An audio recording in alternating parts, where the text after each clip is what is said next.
big bad ogre. Score Zik, score Jesse, call me Rex Olunga. Lasty Brown, omoka. Tumeomoka na madoo.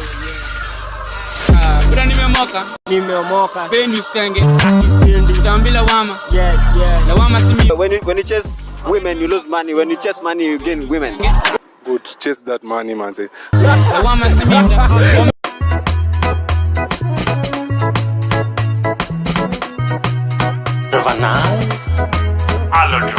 Kuwasilisha habari kwa njia ya muziki ni kazi ngumu. Kuna wengine walinicheka sana, na wengine walinichukua kama mwenda wa simu. Kumbe maisha ya muziki ni kujikasa kimoyo. Usiposimama wima utaachana nayo, na hiyo ni talanta ambayo ulipewa na Mungu Baba.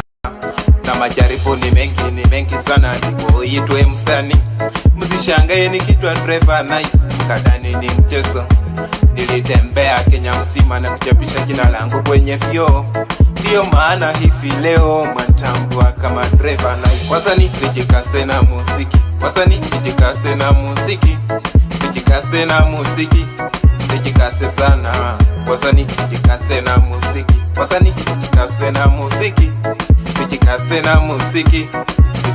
sana.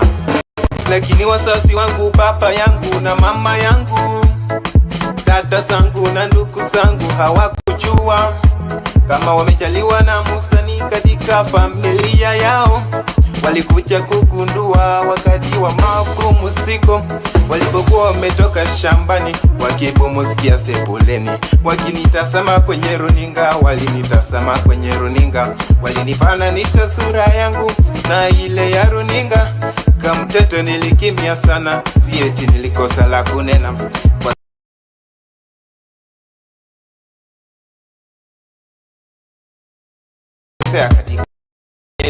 Baba yangu na mama yangu waliamua watengeneze mjadala kati yangu na muziki wangu. Baba yangu akafuatia hoja nyingi, kisha akafuatia na mama yangu, kisha dada zangu na ndugu zangu wakawa wa mwisho. Wasanii tujikase na muziki, tujikase sana. Wasanii tujikase na muziki, tujikase sana. Baba yangu kaniuliza, mwanangu, mbona uliamua kuishi haya maisha ya usanii? We papa, niachilie nicheze muziki, nicheze muziki. Mama yangu kaniuliza, mwanangu, mbona uliamua kuishi haya maisha ya usanii? We mama, niachilie nicheze muziki, nicheze muziki. Mpenzi wangu kaniuliza, driver nice, mbona uliamua kuishi haya maisha ya usanii? We mpenzi, niachilie nicheze muziki, nicheze muziki. Wasanii tujikase na muziki, tujikase sana. Wasanii tujikase na muziki, tujikase sana.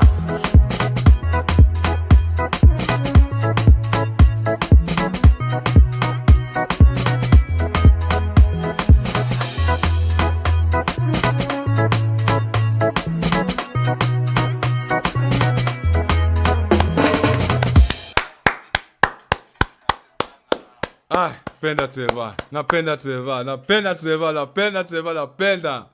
Good job. What a way to introduce the video. Nimemiss Trevor. Asante msanii. Ubarikiwe milele ndugu yangu. Amazing. Yaje? Adwede niende siku fulani. Hiyo mbu ni bamba. Mimi sasa ndio nanimaliza nganga.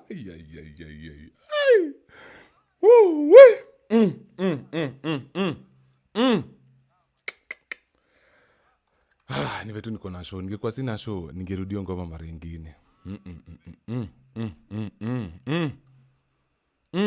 Napenda kijana. Sorry, I have to catch my breath. Pona jua ni siku fulani, so unajua kesho apparently si holiday. Kesho ni holiday. Afa kukula nikika hivi, ama nikule nikika hivi, ama niweke hapa. Angle gani ndio best? Taka angle mzuri. Sasa chill. Wacha kwanza ni tukishe hiyo mrengo hiyo design. So kuna ngoma nilikuwa nasikiza hapa, sasa tutamsikiza ngoma matatu kuweka kitu moja. PSG Arsenal penalty. Yebo.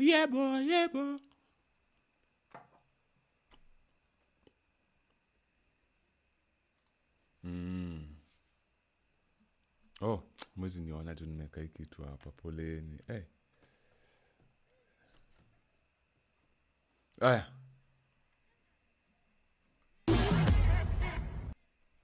Can you see me? Maniona? Sindio? Kaende.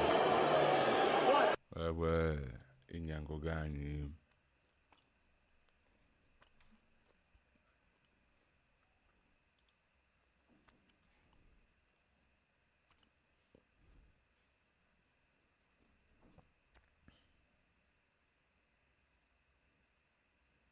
Mama nomba uniachilie, nicheze mziki. Nicheze mziki, mama uniachilie.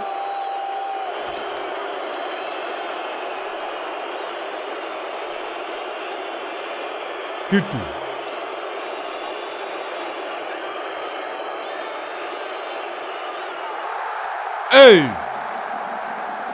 Halo, nimekuja nashangaza.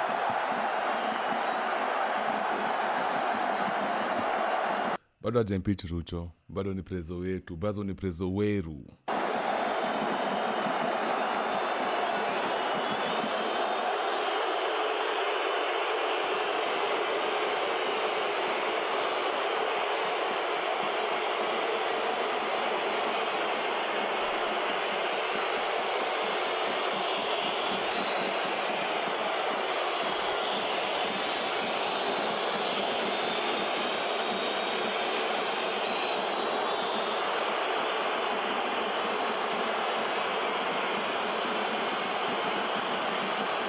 Kitu.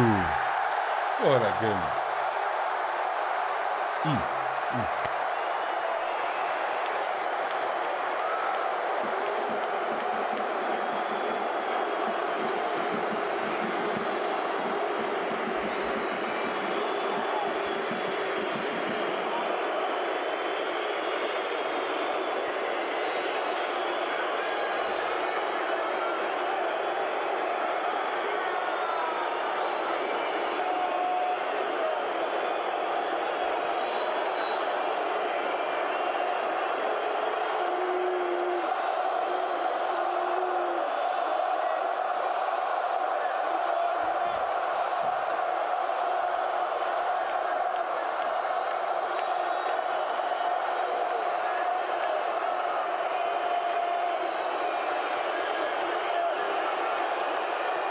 Kitu.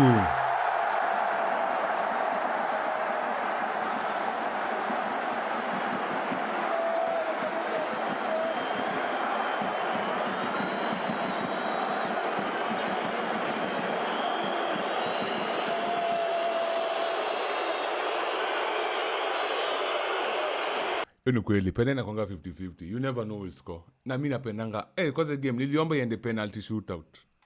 I prayed iende penalty shootout. I feel ni kama nikijeka hapa na wazuia mnioni vizuri. That's how I feel. Wewe si fan wa ball, unataka kuona nini? Niambia. Anything unataka kuona sema, nitakuwekea sai. Sawa Priscilla, leo ni siku yako. Leo turanie show. Show us what you want to watch and I will play it for you. My dear sister, do it. Sema tu nataka hii, nitumie link, ni discussie tunafanya leo. Sawa. Anything unataka, sema.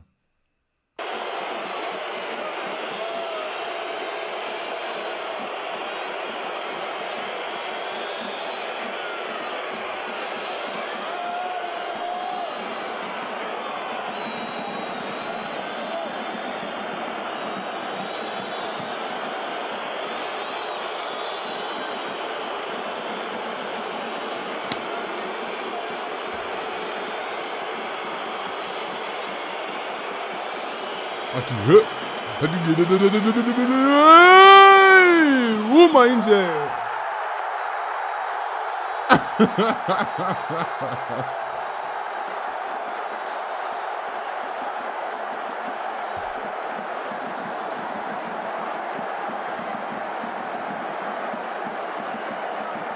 Haya, sasa tuongee. Haya, sawa. Umeniambia tunaongelea story nyingine lakini ya Ebola lakini si. Haya, acha sasa niwaambie. Wenye Kenya tunakuja kuskamiwa, sawa? So, here's how it started. Si hapo. Sasa niwachanue pole pole.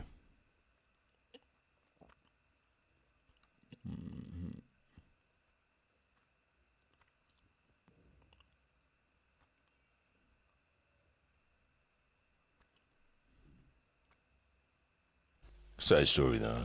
And some good questions he's raised. Absolutely. Yeah. In other news,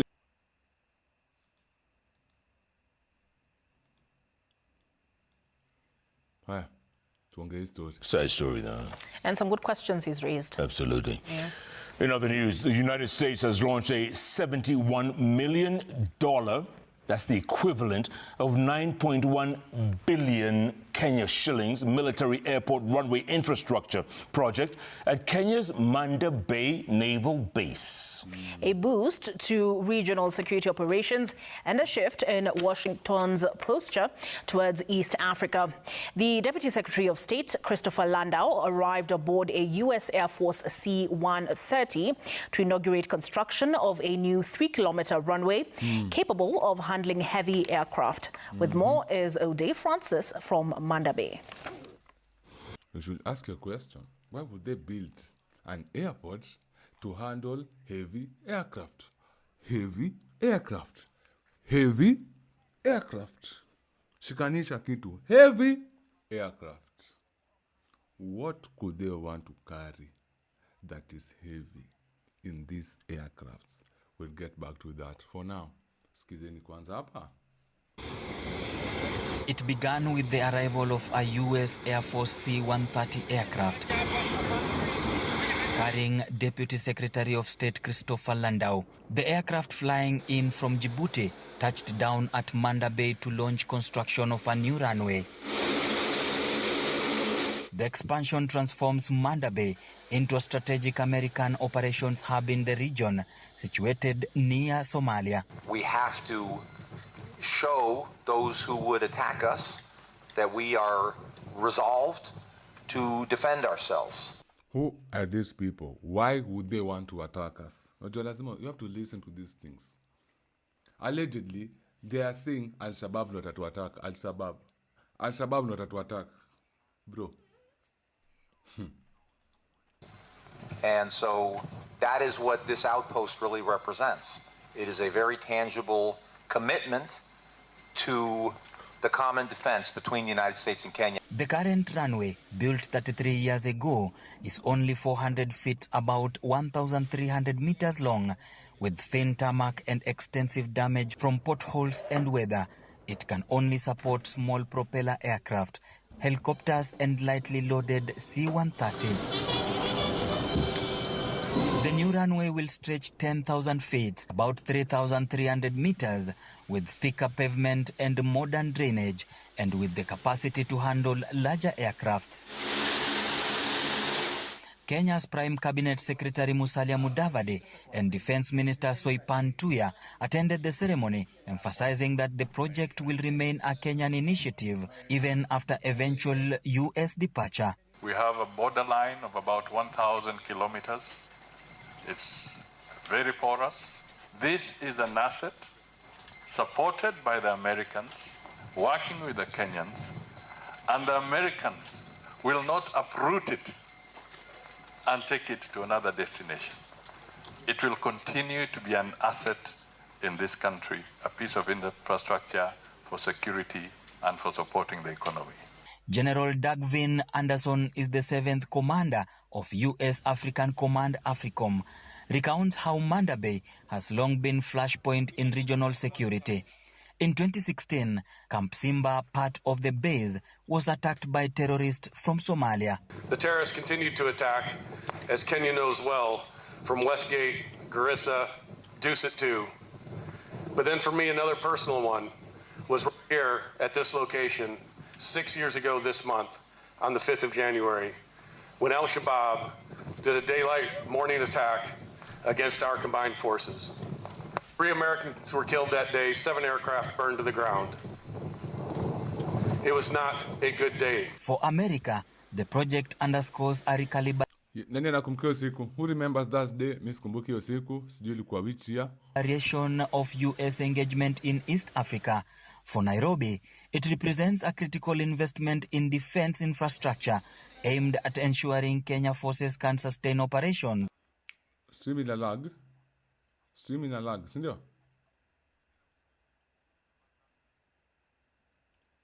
Is the stream doing okay?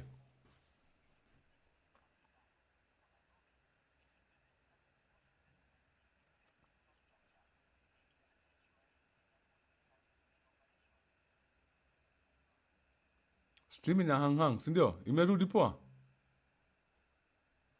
Hebu tujaribu kidogo tuone. Against extremist threats while maintaining sovereignty over the base. I look forward to seeing this runway when it is completed. I would love to see the first airplane landing here, and hopefully it won't take a year and a half, but hopefully at least in a year and a half it will be done. I look forward to coming back very shortly to see the project and complete it. I think we can all take great pride in that. Yeah.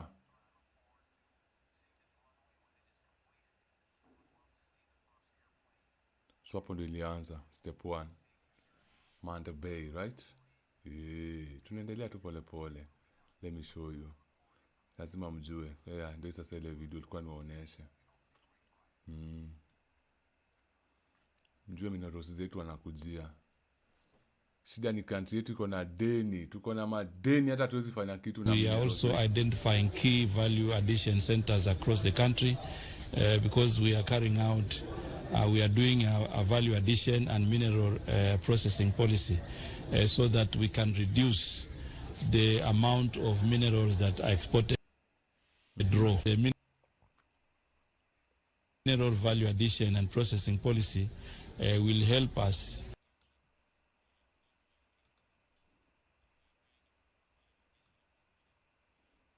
to create jobs, but also to address the value chain in the mining sector. We also want to organize the artisanal miners into cooperative societies so that they can access training. Ati walikuwa sema Somali imefika Nyanyuki. Let me look at that. Somali Nyanyuki.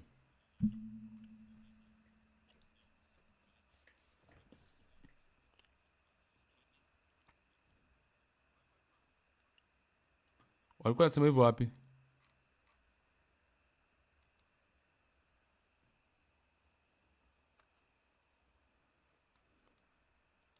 Sijaona hapo. And facilitate them and link them with financial institutions so that they can have proper equipment. We will be able to cancel over 1,500 licenses that have been inactive. Kenya is sitting on a treasure that could change its fortunes overnight. Yeah. Nearly 1,000 new mineral sites have just been identified. A discovery that could kickstart a new era of wealth and power. But what if this incredible opportunity isn't a blessing, but a curse in disguise? What if... Let me reduce myself first, sorry. Yeah, I want to... Discover new wealth. New wealth. Yani, hii Kenya sasa inafaa kuwa sasa tuko na pesa kagasia. Sisi tunataka nafaa kwa tuko mafutani mbaya. Mercedes Benz inafaa kwa ndio kama vits sahi from this new discovery. Kwa sababu this is trillions and trillions and trillions of Kenya shillings. Trillions, ndugu zangu. This mountain of wealth is destined to be stolen, leaving Kenyans with nothing. Licenses that have been inactive. Kenya is sitting on a treasure that could change its fortunes overnight. nearly 1,000 new mineral sites have just been identified. A discovery that could kickstart a new era of wealth and power. But what if this incredible opportunity isn't a blessing, but a curse in disguise?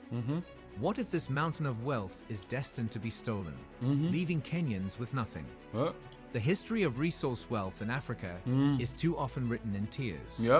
And some of the old, familiar patterns are already starting to emerge. A map is being redrawn. Not a map of borders, but a map of wealth, power, and the future of an entire nation. Deep beneath the iconic landscapes of Kenya, a treasure trove has been lying in wait. A nationwide survey, the most comprehensive in the country's history, has just confirmed nearly 1,000 new sites where minerals are present. This isn't just a minor find. This is a revelation. 1,000 new mineral sites. 1,000, brother. Mineral sites. That could launch Kenya into a new economic league, seemingly overnight. The potential is staggering. We're talking about wealth that could build schools, hospitals, and highways. Resources that could power the global green energy transition. A chance to create millions of jobs and reshape Kenya's destiny. It's a story of incredible hope. Millions of jobs. We could build highways. We could build hospitals. We could build schools. Top of the art, top of the class schools. Si shule tu shule. Shule inajenga shule kwa na heshima yake. Nika kila mahali kunaweza kuwa na international schools level. Tujenge stadiums, tujenge mabarabara, tujenge maukulima. Yani hizi minerals zinaweza tusaidia to grow as a nation, to Saudi Arabia, Qatar na Dubai wanatuomba sisi loan. But si mnajua nani ako in leadership.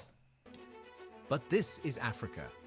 And the story of resource wealth in Africa is too often a tragedy. For every success story, there's a cautionary tale of a blessing that became a curse. The very same discovery that promises to build up a nation could unleash the demons of corruption, greed, and exploitation, leaving the Kenyan people with nothing but dust and broken promises. Really? This is the monumental challenge facing Kenya. It's a high-stakes battle between a future of unimaginable prosperity and the ghosts of a corrupt past. And the outcome is anything but certain. So we have to ask the critical question. Will this discovery be the making of Kenya or the heist of the century? Heist of the century. Ama, what do you guys think? One, kwa chat kama you think it will be a blessing for Kenya. Number 2, kwa chat kama itakuwa heist. For decades, Kenya's economic identity has been all about two things: agriculture and tourism. Coffee, tea, flowers, and breathtaking savannas. The nation's geology, its underground wealth, was always a bit of a footnote. The mining sector chipped in less than 1% of the country's GDP. It was a tiny, almost negligible part of the economic conversation. Well, that conversation just got very, very loud. The Kenyan government recently finished a colossal project, a nationwide airborne geophysical survey. Think of it as a high-tech treasure map, an X-ray of the country's crust. Specially equipped aircraft flew across the nation, using sophisticated sensors to peer deep beneath the soil and sketch out the hidden geology of the land. The goal was to stop guessing and start knowing what Kenya was really made of. The results were explosive. The survey confirmed an astonishing 970 mineral occurrences scattered across the country. Now, it's important to know what that means. A mineral occurrence isn't a proven, commercially viable reserve. It's a geological smoke signal, a clear sign that a mineral is present. But when you have 970 of those signals flashing, the message is undeniable. Kenya is one of the most mineral-rich nations in Africa, and it never really knew it. This wealth isn't just in one corner of the country, it's everywhere. The final report reads like a roll call of newfound potential, transforming counties once seen as marginal into future economic hubs. Imagine. So they are all over, which means almost, I don't know the survey vizuri joneshwa hapa, but inamaanisha county mingi sana zinafaa kuwa na pesa. County mingi. If these minerals are spread all over, inamaanisha counties will have money. Counties ziko na hizi minerals. So if we through the right leadership wanze kurani kitu vizuri, kila kaunti inafaa kuwa inatengeneza pesa mzuri sana. But unajua tu gaba yetu, si ndio? We're talking about Kitui, Embu, Tana River, Turkana, Quail, and Homa Bay, to name just a few. Across 16 different counties, the ground is buzzing with possibility. A decentralized treasure chest that could, in theory, spread development far and wide. So what did they find? The diversity is just as mind-blowing as the quantity. The list is a veritable A to Z of the building blocks of the modern world. They found industrial minerals, the workhorses of manufacturing. Vast deposits of silica sand for making glass, gypsum for construction, phosphates for fertilizers, and even more of the soda ash Kenya already exports to the world. Where? They found base metals, the backbone of industry. Copper, the essential conductor for everything electric. Where? Graphite, Aye. critical for batteries. Manganese for steel production. Iron ore, the very definition of industrial muscle. They found precious metals. Significant new occurrences of gold, particularly in the historically promising regions of Western Kenya, hinting that the country could finally become a major African gold producer. And of course, silver. And then the jewels. More occurrences of world-renowned gemstones like Savarit, the brilliant green gem that is uniquely Kenyan. This isn't just a discovery. It's the unveiling of a new national identity. It's a fundamental reboot of what Kenya is and what it can become. The country is no longer just a nation of farmers and safari guides. It is, and has always been, a sleeping giant of the mineral world. I think some of the people came before us knew this, but they never told us. Walinyamazia, kuna maleaders walijua kitu, lakini walijaribu kufind a way ya kukule kitu peke yao hakupata. Na sewa nasikia vibaya imejulikana. That I'm sure of. Yule kitu moja mimi I can confirm. They knew about it. Lakini they never wanted to share the information. So sasa ndio ametokea kwanza kutuambia ukweli. What a time to be alive. And it has just woken up. So these are just names on a list. A collection of elements. What does this actually mean for Kenya and the rest of the world? This is where geology turns into geopolitics and economics. This is the so what moment, and it is huge. Among the 970 sites, a few specific minerals stand out as genuine game changers, capable of reshaping global supply chains and putting Kenya at the center of the 21st century's most important tech races. Let's start with the big one, rare earth elements. The name is a bit of a trick. They aren't all that rare, but they are incredibly difficult to find in concentrations that are worth mining and even harder to process. Think of rare earth elements as the secret spice of modern technology. Without them, your smartphone screen, the powerful magnets in electric vehicle motors and wind turbines, and the guidance systems in defense technology simply wouldn't work. For decades, China has dominated the global supply of these critical elements, giving it immense leverage.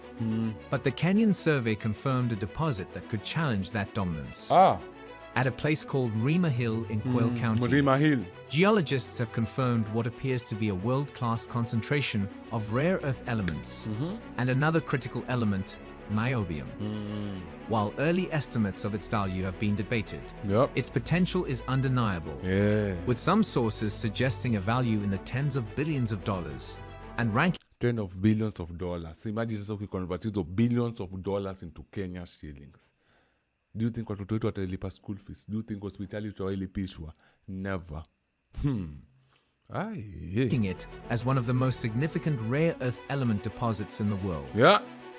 Suddenly, Kenya isn't just a potential player, it's a potential kingmaker, a strategic alternative for nations desperate to diversify their supply chains. Then there's coltan. You might have heard of it, often for the wrong reasons. Coltan is the source of tantalum, a miracle powder used to make the tiny, hyper-efficient capacitors that regulate power in virtually every piece of modern electronics. The device you're watching this on right now works because of tantalum. The discovery of significant coltan deposits in counties like Embu positions Kenya as a key future source for the world's insatiable appetite for electronics. It's a direct line into the supply chain of every tech giant on the planet. And it doesn't stop there. Kenya is already a major player in titanium, thanks to huge sand operations in Kwale County. This isn't cheap jewelry. It's a high-strength, lightweight metal crucial for aerospace and medical implants. The new discoveries promise to expand this vital industry. What about gold? For years, geologists have looked at Western Kenya and seen a mirror of the gold-rich geology of Tanzania.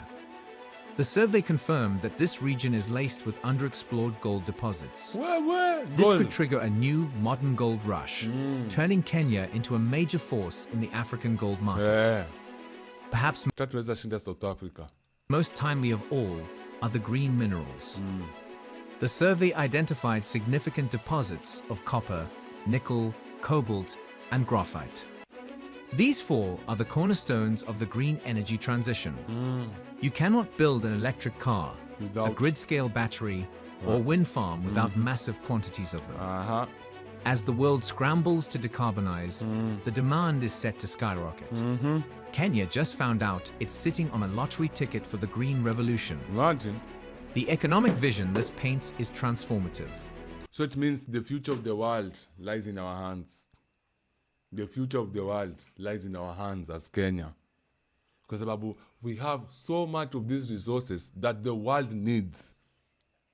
So if we play our cards right, leadership ikuwe mzuri, tunapakwa tunaingiza pesa kama inchi, kama takataka, yani tunapakwa kuingiza pesa kama kitu ingine. Do you think they'll do that? The Kenyan government wants to grow the mining sector from less than 1% of GDP to a formidable 10% by 2030. If managed correctly, this is about more than just export money. It's about diversifying the economy away from climate-vulnerable agriculture and shock-prone tourism. It's about creating hundreds of thousands of high-paying jobs and building a domestic industrial base. This discovery could be the engine that drives Kenya into developed nation status. Really? It is a golden ticket. This all sounds like a fairy tale. A nation discovers the key to unimaginable wealth buried in its own backyard. But here's the turning point, where dazzling hope meets a very harsh reality. This is the giant, terrifying butt that hangs over this entire discovery. Which is? In economics, there's a chilling concept called the resource curse. It's a paradox. Countries with abundant natural resources often have less economic growth, less democracy, and worse development than countries with fewer resources. True. The wealth, instead of building the nation, poisons the nation. It breeds corruption on an industrial scale, fuels conflict, and leaves the vast majority of people in poverty, watching as a tiny elite loots the national inheritance. True. If you want to see the resource curse in its most tragic form, Congo. Look at Kenya's neighbor, the Democratic Republic of Congo. Kweli. The DRC is arguably the most mineral-rich country on earth. Ukweli. Congo wako na minerals kama takata. Congo wako na minerals like nothing else. Think of anything Congo iko nayo. Kwa Congo wako na vitu mingi. On paper, kwa ground hivi, manze Congo, Congo imeshinda nchi nyingi sana kwa wealth. Kwa ground hivi on paper. But in reality, hawana shit. Watu wao ni vita. Sasa ndio wanaekelewa Ebola. Ndio loot. Hata sisi, unaona hiyo Ebola kwa Congo wanataka kuileta Kenya. Ndio wamefind out tuko na resources. Na wanataka kwanza kuiba hizi resources. Sasa wakishaanza kuleta Ebola, sisi tunapigwa nini? Quarantine. Tupende tusipende quarantine, tunafungiwa.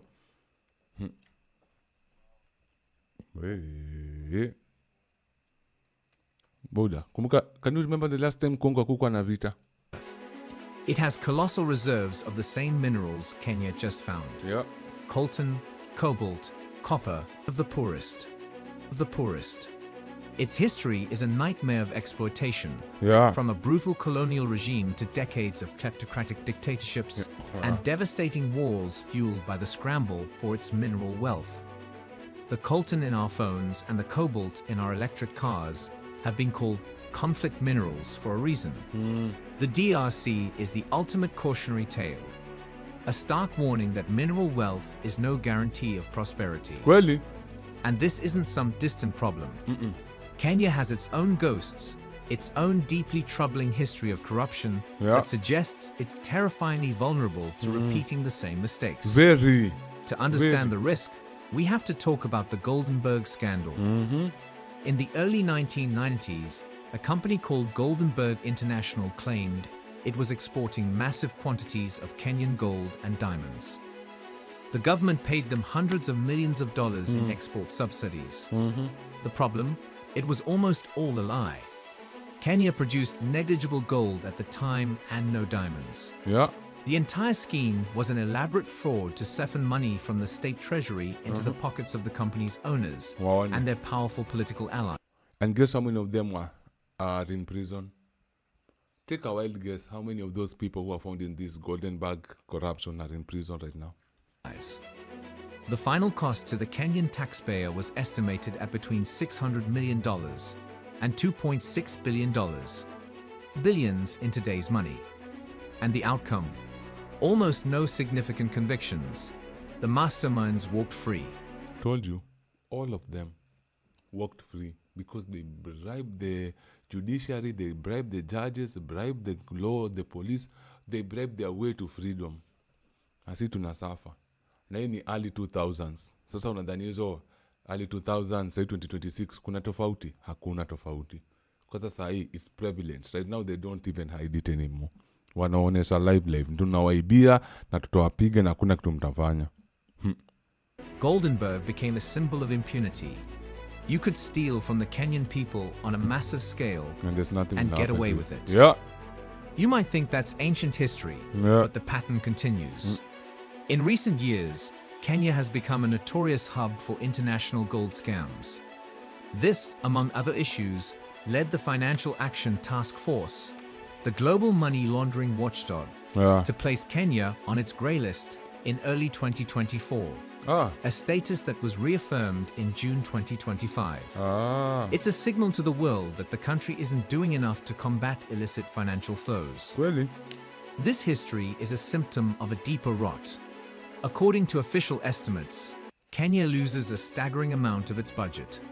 Some have estimated it to be as high as a third to corruption every single year. Imagine. It's a massive... Na sasa wanaenda kutetea finance bill, watupandishie bei sisi, na waende ibeo pesa yote. A third.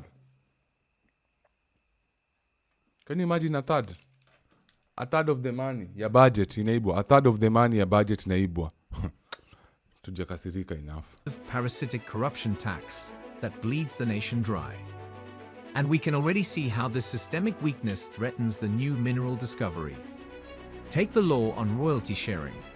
Kenya's Mining Act of 2016 is actually quite progressive. It lays out a clear formula. 70% of mining revenue goes to the national government, 20% to the local county, and 10% directly to the community around the mine. It's a great framework on paper. But in reality, it's been a story of failure. Due to what the government has called legal and administrative gaps, the system hasn't been fully implemented. As of mid-2025, billions of shillings in collected royalties had not been distributed to the counties and communities as the law requires. Finally, in July 2024, new regulations were published to fix this, and in July 2025, the government announced that 2.9 billion would finally be released. But you have to ask, if the system has struggled for nearly a decade to distribute the relatively small revenues from existing mines, what on earth will happen when the billions from 970 new sites start to flow in? What hope is there that the money from rare earth elements, coltan, and gold will reach the people it's supposed to? This is the heart of the danger. The combination of opaque licensing, a culture of secret deals, and a proven history of grand-scale corruption creates a perfect storm. This discovery isn't just an opportunity. It's an almost irresistible temptation for the very networks that have profited from corruption for decades. The prize this time could be tens or even hundreds of billions of dollars. It could become Goldenberg on steroids. So, is Kenya doomed to become another tragic statistic? Yes, we are. Is this incredible discovery just a setup for the biggest heist in the nation's history? Yes, it is. No, not necessarily. How? The future isn't written yet. Yeah. There is a path forward, a way for Kenya to harness this wealth for all its people. How so? But it's a narrow path, and walking it will require immense political will, unwavering citizen vigilance, and a radical break from the past. Yo, kuna mtu anakoniza, sasa tufanye nini? Ndio tumeambiwa. Tukue vigilant. Tupiganie haki yetu na mali yetu bila kuchoka usiku na mchana mpaka hizi mali zinatoka kwa ground yetu kuja tusaidia. Otherwise tutateseka vibaya. It's built on 4 pillars. The first is radical transparency. Corruption thrives in darkness. Yep. The most powerful antidote is to make every step of the mining process open to public scrutiny. Kweli? This means open contracting. Yeah. Every license for one of these 970 sites, every contract signed, and every shilling paid in taxes and royalties must be published online where any citizen can see it. No more secret deals that sell off national assets for a fraction of their worth. This also means revealing who really owns the companies getting these licenses. No more anonymous shell companies that act as fronts for politicians. The second pillar is fixing the broken pipes. Which one? It's a positive step that regulations are finally in place to release long-delayed royalties. But this system must be automatic and foolproof going forward. The 20% for counties and 10% for communities must flow without fail. Yeah. Beyond that, Kenya should establish a professionally managed and fully transparent sovereign wealth fund like Norway's. A portion of mineral revenues would go into this fund, constitutionally protected from politicians, to be invested for future generations. But as we know them, that will not happen. If you have any idea on how the government works, any hypothetical, haitafanyika hivyo. They will steal all of it. This insulates the national inheritance from the greed of any single government. The third, and maybe most crucial, pillar is value addition. The biggest mistake a resource-rich nation can make is to fall into the rip and ship trap, letting foreign companies dig up raw materials, pay a small royalty, and ship them overseas for all the high-value processing. That's already what Ruto did with the France president. Acha sijui nionyeshe hiyo kitu sahi. Ama mtaelewa kweli. Acha tumalize hii kwanza nionyeshe. Ruto alisema hiyo kitu kwa speech yake. That model creates few jobs and transfers almost no skills. It's a raw deal. Kenya must insist that value addition happens inside Kenya. Build the refineries, the processing plants, the smelters. That's how you create thousands of skilled jobs and capture the lion's share of the value. Not just the crumbs. This has to be paired with strong local content laws that require mining companies to hire Kenyans and use Kenyan businesses. Kweli. Imagine. Hiyo sitatengeneza pesa. Hiyo sitatengeneza pesa mingi sana. Itatengeneza business opportunity mingi sana. Too much. The fourth and final pillar is the role of the people and the world. Governments and corporations don't reform themselves. They reform when they are under pressure. The most powerful force for accountability will be the Kenyan people. We are the people, the sovereign people. A vigilant media that exposes corrupt deals, a fearless civil society that tracks the money, and an engaged citizenry that refuses to let their national birthright be stolen. The international community also has a role. Pressure from bodies like the FATF, with its grey listing, can push for reform. And consumers in the West have power. By demanding ethically sourced, transparently mined minerals in our phones and cars, we create market pressure for companies to clean up their acts. None of this is easy. It requires a fight on every front, but it is the only way. So we stand at a crossroads, a genuine turning point in the story of a nation. Down one path lies a future powered by Kenya's own resources. Yeah. A future of economic sovereignty, industrial might, and shared prosperity. It's a future where the wealth beneath the ground builds a stronger nation above it. Kweli. Down the other path is a well-trodden, tragic road paved with corruption and conflict. It's the path of the resource curse, Yeah. a road that leads to a handful of billionaires and a nation of broken dreams, where a buried treasure becomes a national tragedy. The discovery of these 970 mineral sites hasn't guaranteed a future. Yep. It has revealed the battlefield on which that future will be fought. Kweli. The rocks and metals have been there for millions of years. Yeah. But the opportunity they represent is fleeting. Yeah. It will be defined by the choices made in the next few years. Kweli. In the corridors of power in Nairobi, in the boardrooms of mining companies, and in the hearts and minds of the Kenyan people. Yeah.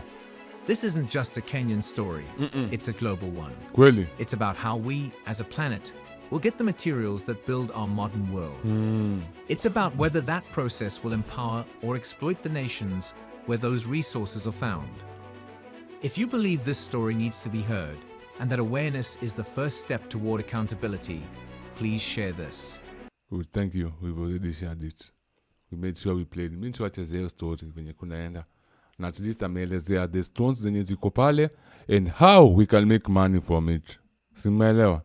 Minerals gani tuko nazo, zinafanya kazi gani, na akatuonesha pia venye tunaweza flourish. Na kitu moja nataka kusema ni ameshinda akisema we the people have the power. Us the people. Mimi na wewe we have the power. Let's take advantage of your power yetu. Tusinyamaze. Na wasipeleke hizi resources juu nje. Wajua ndio kitu Burkina Faso ilikuwa inafanya. France ilikuwa inachukua minerals inapeleka wanatoa minerals Burkina Faso wanapeleka France. Ati sasa wakishapeleka France watarudi huku kama ni safi alafu muuze atimpewe pesa. Haitafanyika. Wazisafishie hapa, wazitengenezee hapa, ni sisi sasa tutume huko. Hawalete pesa sisi watupatie mizigo huko. Wasiende kujitengenezea mizigo huko. But shida ni tuko na madeni mingi, but itabaki hapo bila leadership yetu imekauka. But pia sisi as a people lazima tu steady, tukauke na tuseme hatutataka ujinga. Another video. I think this is the same video if I'm not wrong.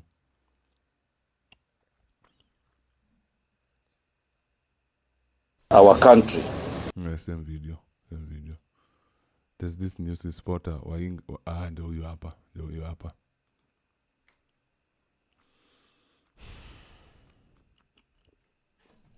Shifting our focus now to Kenya's southern coast, where a quiet forest that's sacred to the local Digo community sits atop what could be one of the world's richest untapped deposits of rare earth minerals. Worlds, not care Africans, worlds, my friend. Nrima Hill, a lush green forest near the Indian Ocean, is believed to contain rare earth elements and niobium. This mineral is vital to producing steel, smartphones and electric vehicles. Yep. In 2013, British-Canadian company estimated that these deposits could be worth more than $62 billion. $62 billion, my friend. Hey, kuma mai, niambia pesa kuja. Tutakuwa natengelea kila mtu GLE. GLE itakuwa nduthi huko. Nrima Hill has drawn renewed attention over the past year. A U.S. diplomat, in fact, visited the site reportedly while serving as interim ambassador. Chinese nationals have also attempted to access the area, but were turned away. And this year, Australian mining firms reportedly announced their bid to mine rare earths there. Locals saying that the arrival of investors and land speculators fueled deep suspicion and fear. For the Digo people who live around the hill, this forest is not just land, it's sacred. It's the home to their ancestral shrines, farms, livelihoods. Really? And now they fear being evicted or denied. True, they will be evicted, without a doubt, and they will be promised kupatiwa pesa while they are being relocated. We wote tunajua hakuna pesa watu watapewa, waenda kuiba pesa yote, ndugu yangu. Oi Mungu. Hey, saidia Kenya Nyasaye. Denied a share of future mining profits. The roots of the conflict going back to 2013 when the Kenyan government revoked the license over environmental and licensing irregularities of the company. And the company claimed it lost the license because it refused to pay a bribe to the then mining minister. Hiyo na mnajua nani sasa ndio mining minister? Bribe anaitwa nani? Joho. Same Joho ilikuwa inasemekana anadili na cocaine na madawa. Mnangoja hata kubali kuchukua bribe aike kampuni za ujinga huko hivyo. Na already yeye na president wa France niko wanadinyana. Wanasaini hizi deal za umbafaku watuuze nchi. Tuko fucked, bro. Charge was flatly denied by the minister, reportedly. And the company lost multiple legal battles in Kenyan courts and international tribunals. In the aftermath, Kenya even imposed a temporary ban on new mining licenses by citing widespread corruption and environmental damage. A decade later now, Kenya wants to relaunch. Kumbuka hizo shida zote zilifanyika ni 2013. Nani alikuwa in power 2013 kama naweza kumbuka? Sasa imagine sasa 2026 kutawaka aje. Noma. Launch its mining sector. The government is touting bold reforms, various tax incentives, digital licensing, promises of transparency to attract global investors. It hopes to raise mining's contribution to the economy from just 0.8% of the GDP today to a staggering 10% by 2030. But experts are warning that enthusiasm may be outrunning reality. As global powers like the US and China compete for rare earth dominance, the story of this hill is more than just a fight over minerals. It's a collision of local rights, national ambition, also global rivalry. Don't forget, global rivalry.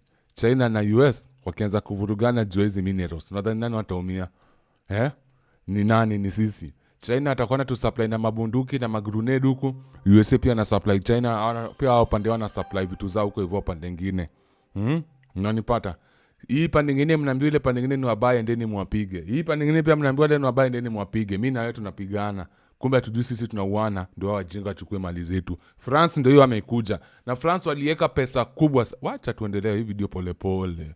Polepole. Hata sijui mnasema nini kwa inaitwaje? Kwa chat. Simu yangu imezima ya kusoma chat. Ndio hiyo, tunaonesha. Niko hapa ni WhatsApp, nini watu wangu.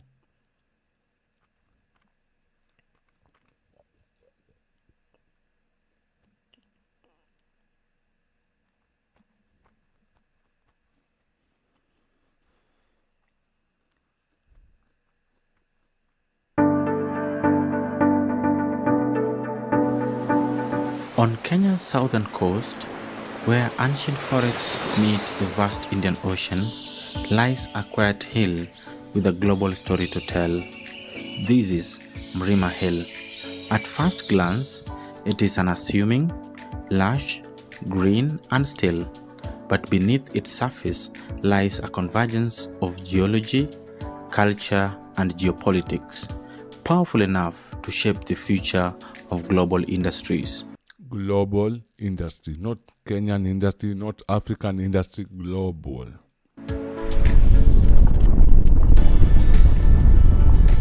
Mlima Hill is located in Kwale County, approximately 65 to 85 kilometers south of Mombasa, Kenya's main port city.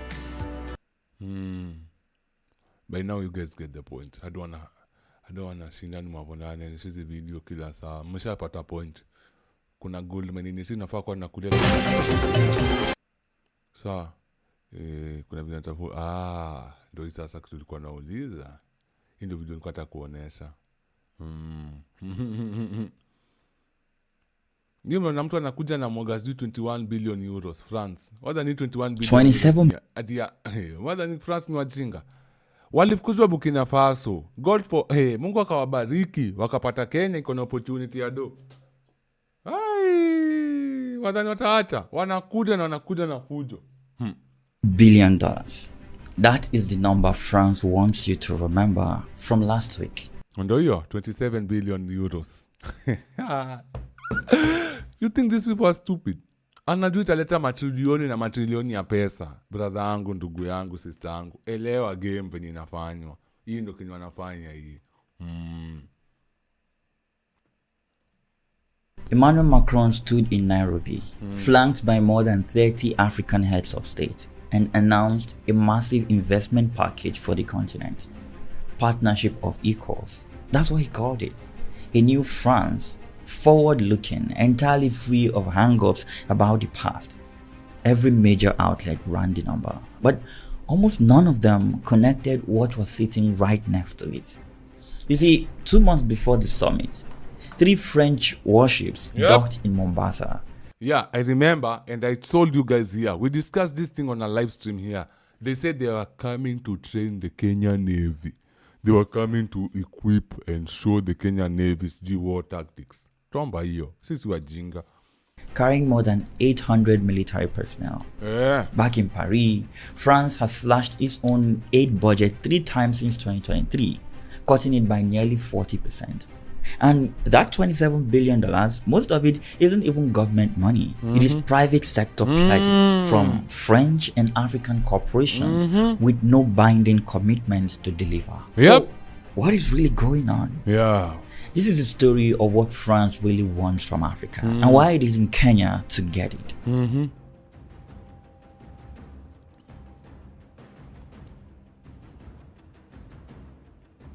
The Africa Forward Summit ran May 11 to 12, 2026 in Nairobi. It was co-hosted by Macron and Kenyan President William Ruto. More than 4,000 delegates, over 1,500 business leaders, 30 plus African heads of state, from Nigeria's Bola Tinubu to Senegal's Bassirou Diomaye Faye to Rwanda's Paul Kagame. France and Kenya signed 11 bilateral agreements covering nuclear energy, wind power, commuter rail, port infrastructure, cybersecurity, agriculture, and digital transformation. The total value was over €1 billion.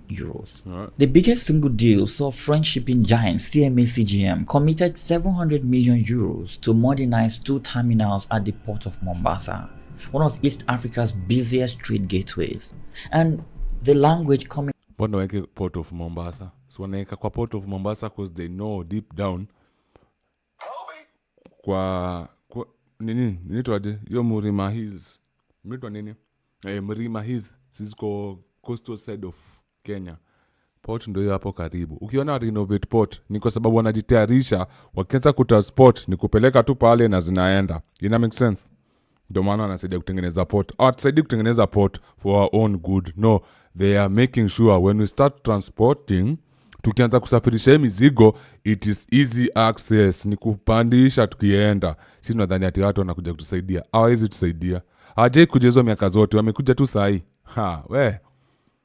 Out of Nairobi was different from anything France has said before. This was the first time in over 50 years that France held this kind of summit in an English-speaking African country. Not Paris, not Dakar, not Abidjan, but Nairobi. Macron said the relationship was now entirely free of hang-ups. Ruto praised him for having the courage to recalibrate the relationship between Africa and France. But even before the summit started, Macron had already stirred something up. At the press conference with Ruto on Sunday, he said, quote, "We are the true Pan-Africanists." The president of France, a country that colonized more than 20 African nations, calling himself a Pan-Africanist. Human rights activist Farida Naburema responded with an open letter telling Macron that Pan-Africanism is not a brand, nor is it a diplomatic posture. And then on day 1 of the summit, something happened that made the gap between the words and the man impossible to ignore. During a panel at the University of Nairobi, young entrepreneurs and artists presenting their work, the audience got noisy, side conversations, people shuffling. Macron, sitting in the front row, stood up, walked onto the stage, took the microphone from the moderator, who said, "Already? You are not waiting your turn?" and scolded the room. Already? You're not waiting your turn. Excuse me, everybody. Hey.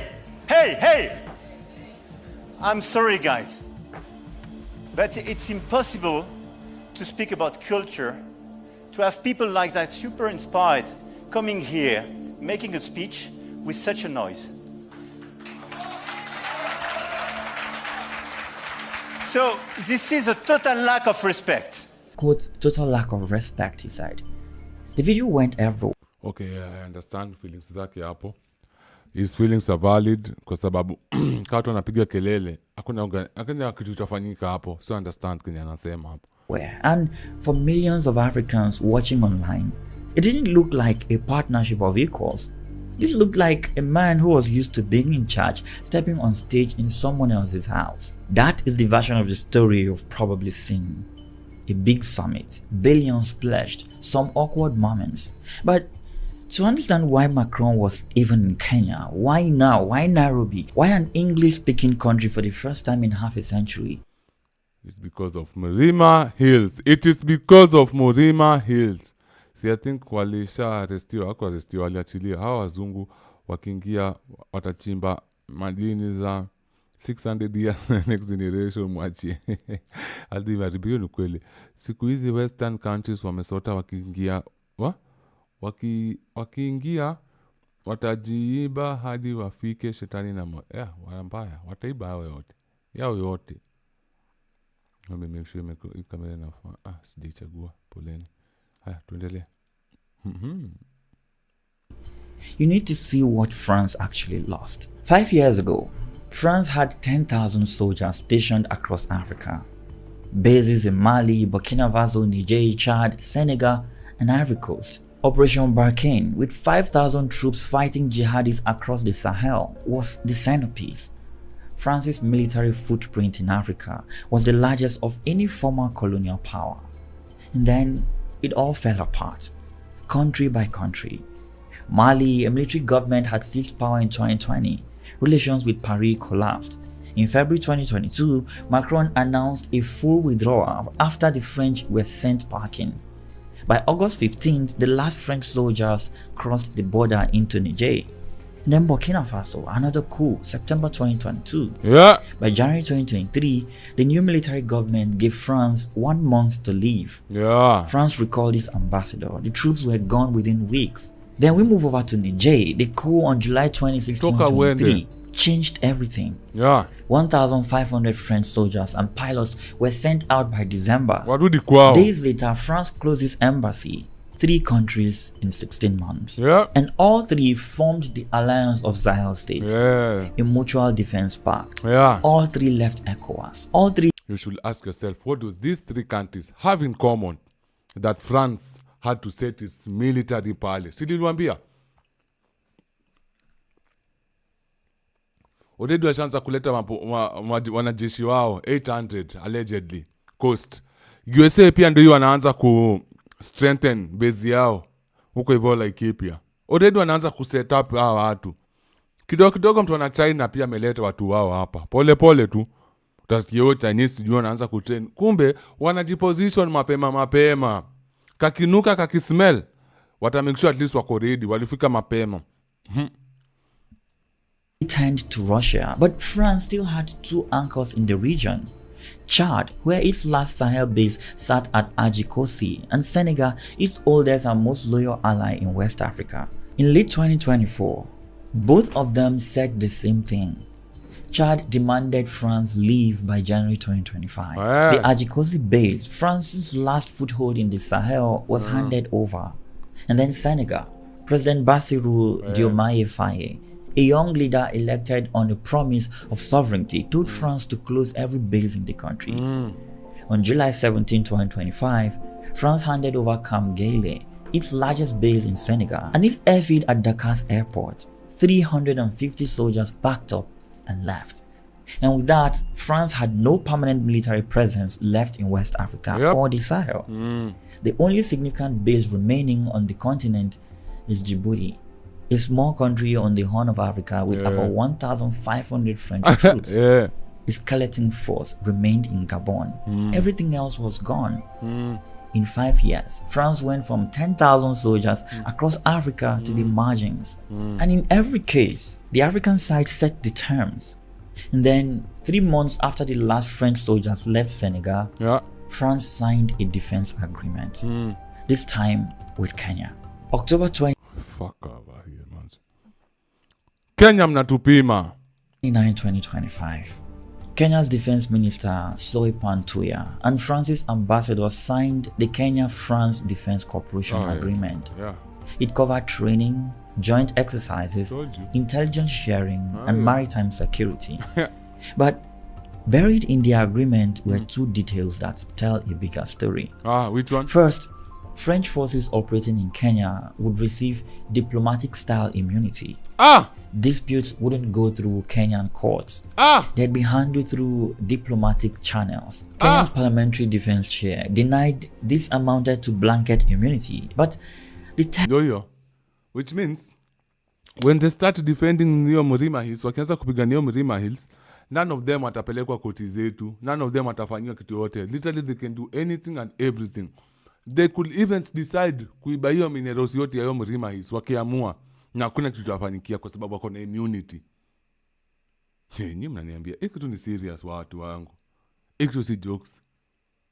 Tuko na leaders wapumbavu sana. Hata nikule jaba na wadhani niko stories za jaba. Unajua pesa vitu unajua wenyewe lazima uje kumove. Hii ni mbaya, hii ni serious. Jiulize, kwani hizi countries zote za West Africa vitu zao ni mbaya wafukuze France? Are they stupid? Are they crazy? Waamue kufukuza France kwa hizo countries zao. Mbona? Akuuliza watu wa West, mbona mliamua kufukuza watu? Ni nini watu waliwafanyia ndio mkamua mfukuze hivyo? Ni wote. Sisi president wetu ndo anajua kushinda wale wengine. Yeye ndo akona akili kushinda ma president wote, si ndio? Ule mtu ni bully, ule mtu ni muuaji, ule mtu anajiposition kwanza kuchukua hiki kitu na kifua. Na kuna kitu mtamwambia na kuna mali mtampeleka. France ilika Burkina Faso for 63 years. You'd think Burkina Faso will be one of the wealthiest African nations, but it's not. Yet walikuwa wanachukua hiyo gold yao, wanapeleka nchi yao, wanarudisha pocket change kwa nchi ya Burkina Faso. Wale ma corrupt leaders walikuwa nakuleo pesa vizuri. Same thing naenda kufanyika na sisi. Wanisikia? Niger walikuwa naiba inaitwa aje nini shinaga kila siku imenitoroka hiyo kitu. Uranium. Wanaenda wana profit huko, wanaachiwa nchi hivyo vibaya. Hizi akina Senegal, akina Mali. Tusiende wazimu bro. These people are not crazy. They know. Wameona sura ya France vizuri, wameona sura yao vizuri. Wachana na hii yenye anakuja nao kama jipaka makeup hata kutudanganya tindo sura yake, kumbe hiyo sura yake. Na si president wetu anamuentertain. Umzai sasa ni president anakogaje. text of the agreement grants France primary jurisdiction over offenses committed by its own soldiers. And then secondly, according to parliamentary sources cited by Al Jazeera, France has been pushing for something beyond training exercises. Wacha nirudishe nyuma at least mwelewe hiyo immunity inamaanisha nini. Style immunity. Disputes wouldn't go through Kenyan courts. They'd be handled through diplomatic channels. Kenya's parliamentary defense chair denied this amounted to blanket immunity, but the text of the agreement grants France primary jurisdiction over offenses committed by its own soldiers. And then secondly, according to parliamentary sources cited by Al Jazeera, France has been pushing for something beyond training exercises. It's been pushing for a permanent troop presence. The Kenyan parliament ratified the agreement on April 8, 2026, 5 weeks before the summit. And then came the ships. On March 13, 2026, 3 French warships, including the amphibious assault ship Dixmude and the frigate Aconid, docked at the port of Mombasa. On board were more than 800 French military personnel.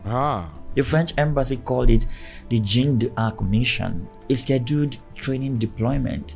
But a French embassy spokesperson, Romain Boya, said it is an operational mission. For what? During the visit, the head of Kenya's military, General Charles Kahariri, was awarded France's Legion of Honor, the country's highest order of merit. The ceremony took place on the deck of the Dixmude. So, to recap the timeline, July 2025, France leaves Senegal, its last West African base. October 2025, France signs a defense deal with Kenya. March 2026, French warships dock in Mombasa with 800 troops. April 2026, Kenya ratifies the agreement. May 2026, Macron hosts the biggest African summit in French history in Nairobi. Now, while all of this was happening on the military side, something else was happening on the financial side, and it tells you everything about what partnership of equals actually means in practice. You see, while Macron was announcing $27 billion in Nairobi, back in Paris, France's 2026 finance bill was cutting the country's official development assistance by 803 million euros, the latest in a series of cuts that have hollowed out the aid budget since 2024. Between 2024 and 2025 alone, the French aid budget line was slashed by 39%, nearly 2.3 billion euros gone. France's aid stood at 0.42% of its national income in 2025, and it is projected to fall further in 2026. It was supposed to reach 0.7% by 2025. That was a law France passed itself in 2021. But it never came close. And this isn't just France. Across all major donor countries, bilateral aid to sub-Saharan Africa fell by 26.3% in 2025, part of the largest aid decline ever recorded. And Macron said it himself at the summit. Standing in the University of Nairobi speaking to African leaders, he said, "We too no longer have the means if we are being honest." France is cutting public aid and filling the gap with private investment, which raises the question, what exactly is in the $27 billion? Kweli, hao wenyewe wanasemana uwezo, wanapata public aid. Mimi mwenyewe pesa ya kuwasaidia, napunguza pesa yangu ya kuwasaidia. Inafika point hadi mnaambia nyewe sina pesa. Alafu all of a sudden nakuja kwako nakupatia 27 billion. All of a sudden nakuja kwako nakupatia 27 billion. Na already umeona, bro.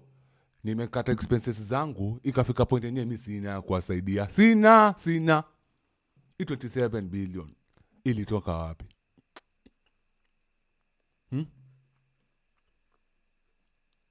Ile nitakuja tu nijifanye nimewapatia partnership. Bro, au ni wale ma tycoons waneka down payment juu anajua pesa yao lazima itarudi.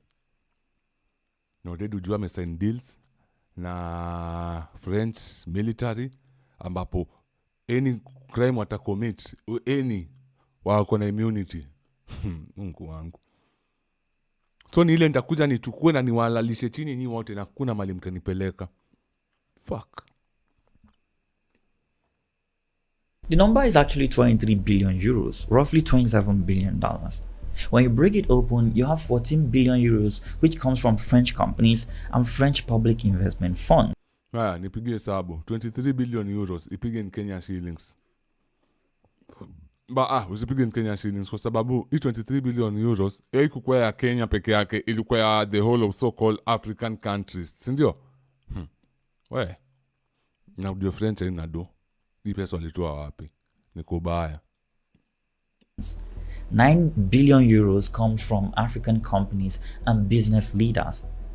These are pledges announced at a business forum, not signed contracts. Niliwaambia, niyo watu waneka down payment, pledges.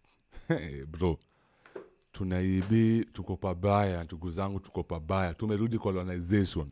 Wale hamkukuwa colonization ikifanyika, ndio hii mna experience live in 4K. Not disbursements. There is no public enforcement mechanism.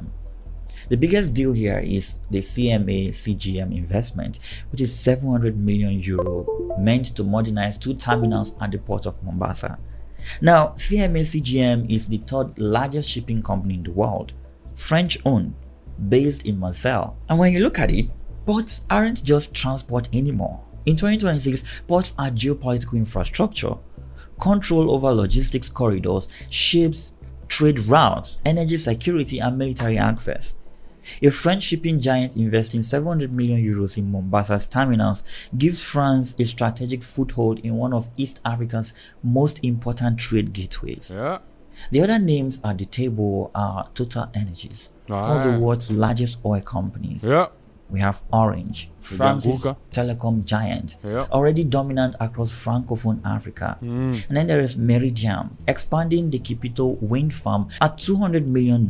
And then the 11 bilateral agreements cover nuclear energy cooperation, commuter rail modernization worth 83 million euros. There's sustainable aviation fuel production, cybersecurity, and AI partnerships. There's agriculture and then digital transformation. There's a detail that tells you everything about what this partnership of equals looks like in practice. French businesses get easy access to the Kenyan markets. 140 French companies already operate in Kenya, up from 40 in 2013.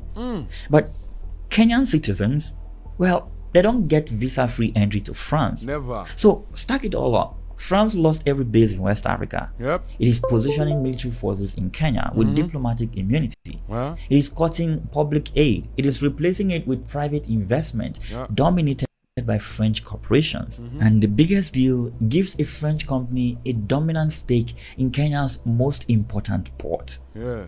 If you've been watching France in Africa for the last 60 years, then you must have realized that this is just the geography changing. The pattern hasn't. There are 4 things happening at the same time. And they only make sense when you look at them together. 1, France loses military access in one region and immediately secures it in another. The Sahel doors close, the Kenyan door opens. Different regions, same logic. Base access, maritime security, defense cooperation, diplomatic immunity for French forces. And then 2, the language changes from military to economic. Yep. The summit isn't called a military summit, it is called Africa Forward. The investments aren't called strategic access, they are called partnership for innovation and growth. Yeah. But the defense agreement They is told you that. Partnership for innovation and growth. Bruh. Don't believe that shit. there, ratified 5 weeks before the summit. The warships docked in Mombasa are there. Yeah. The push for a permanent base is there. And then 3, public aid goes down while corporate investment goes up. Yeah. The French state is retreating, cutting 803 million euros from its aid budget. Yeah. French corporations, on the other hand, are advancing, pledging 14 billion euros. Yeah. The money hasn't disappeared. It has just changed hands. Yeah. From the government to the private sector. Yeah. From aid to market access. Yep. And then 4, this is happening at the end of Macron's presidency. He leaves office next year. He can't run again. Yeah. The Africa Forward Summit feeds directly into France's hosting of the G7 in June next month. Ruto is invited. The summit is legacy building. It is designed to give Macron something to present to the world's richest countries. Quote, look at France in Africa. We've changed. But now... That's what that nigga said. Your press conference now I get to say.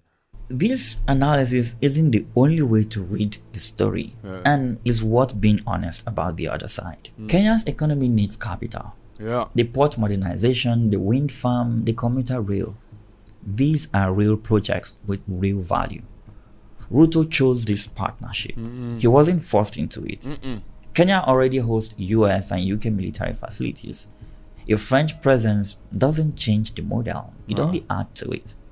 France did comply with Senegal's demand to leave. It didn't fight the withdrawal the way it resisted leaving Niger. All these are worth pointing out. But the structural pattern is the structural pattern. There is still military access, port leverage, economic influence, diplomatic immunity for French forces. And to make it all worse, 5 countries rejected this arrangement, one after another. The question now is simple. In Macron's interview before the summit with Jeune Afrique and the Africa Report, he said something that barely made the headlines but tells you everything about how France sees this relationship. He said, quote, we must not exonerate from all responsibility the 7 decades that followed independence. He was talking about colonialism. His argument is, yes, colonialism happened, but Africa has had 7 decades since.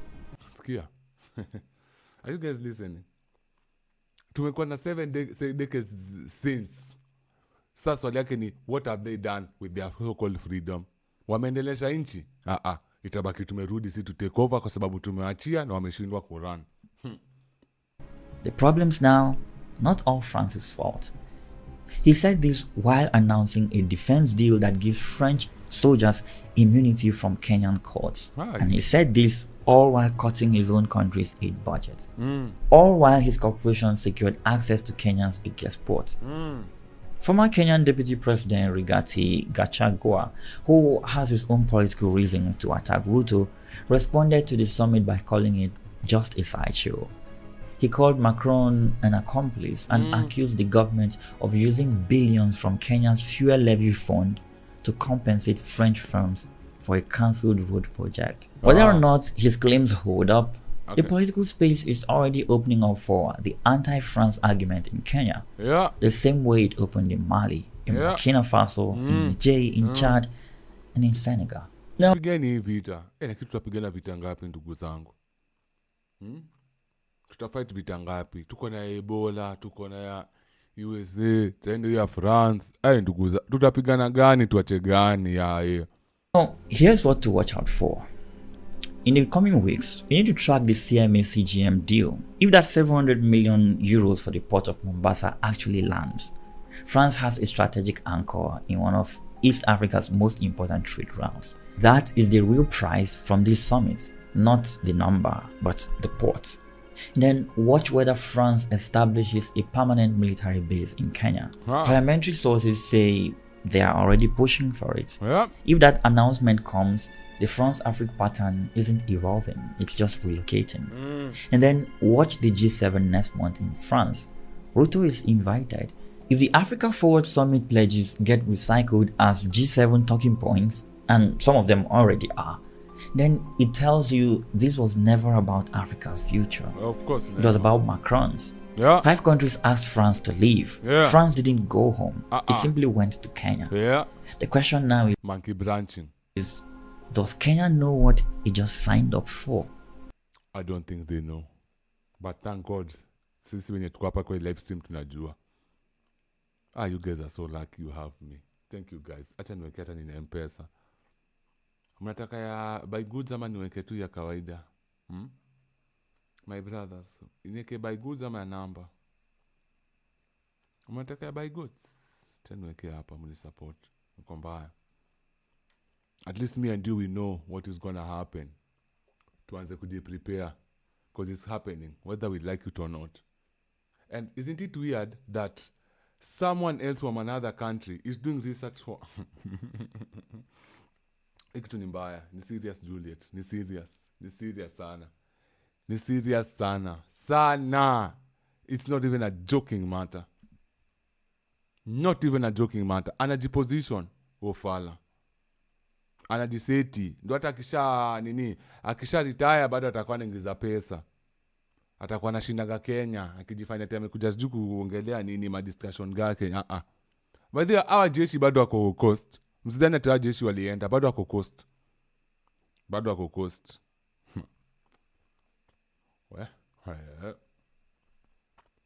By then na tunauza na bei ya jioni. Tunauza na bei ya madharau sana.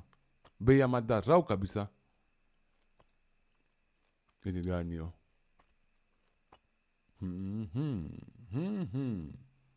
I love this live streams. I love it. Niwe tu sina discipline.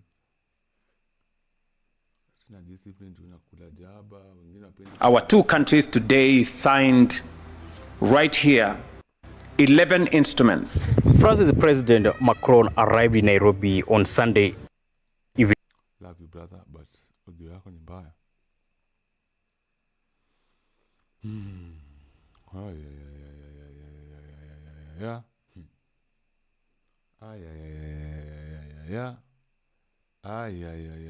But away from that,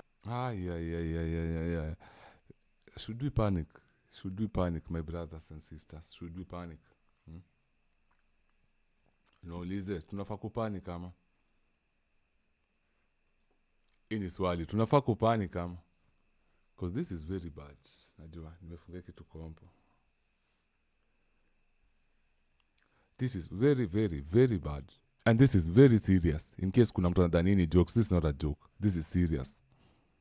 You get me? This is very, very, very serious. Very serious. How can you wanataka kusainiwa the deal wapatiwe total immunity from the Kenyan court? Because they know what they're planning to do.